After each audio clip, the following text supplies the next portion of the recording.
Paper leak.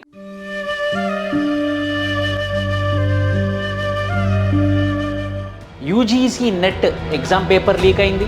Neat medical examination entrance test అది leak అయింది. రీసెంట్గా ఉత్తరాఖండ్లో పోలీస్ కానిస్టేబుల్స్ కోసం పెట్టినటువంటి ఎగ్జామినేషన్ క్వశ్చన్ పేపర్ కూడా లీక్ అయింది. ఇది ఒక రాష్ట్రానికి సంబంధించిందో లేకపోతే ఒక ఇన్స్టిట్యూషన్కో సంబంధించింది కాదు, మొత్తానికి భారతదేశానికి సంబంధించినటువంటి సమస్య. ఎందుకు ఇలా పదే పదే పదే పేపర్ లీక్లు ఎందుకు అవుతున్నాయి? తెలంగాణ పబ్లిక్ సర్వీస్ కమిషన్ చూసుకుంటే 2022లో వచ్చిన నోటిఫికేషన్ 2023లో ప్రాపర్ ఎగ్జామ్ జరిగింది, అందరూ అద్భుతంగా రాశారు.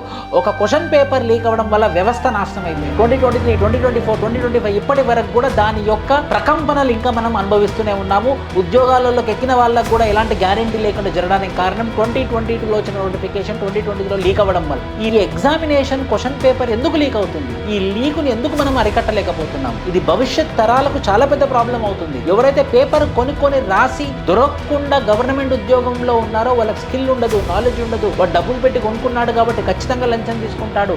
దీని యొక్క పర్యవసనాలు చాలా భయంకరంగా ఉంటాయి. దీనికి ఖచ్చితంగా ఒక సొల్యూషన్ తీసుకురావాల్సిన అవసరం ఎంతైనా ఉంది. ఇది హైయెస్ట్ ప్రయారిటీ మీద ఒక అద్భుతమైనటువంటి రిఫార్మ్ తీసుకొని వచ్చి ఈ పేపర్ లీక్ కాకుండా చూసుకోవాల్సిన అవసరం భారతదేశం మీద ఉంది, భారతదేశ ప్రభుత్వం మీద ఉంది, రాష్ట్ర ప్రభుత్వాల మీద ఉంది. మీ యొక్క సూచనలు సలహాలు కూడా కింద కామెంట్ బాక్స్ లో ఇవ్వండి. జై హింద్.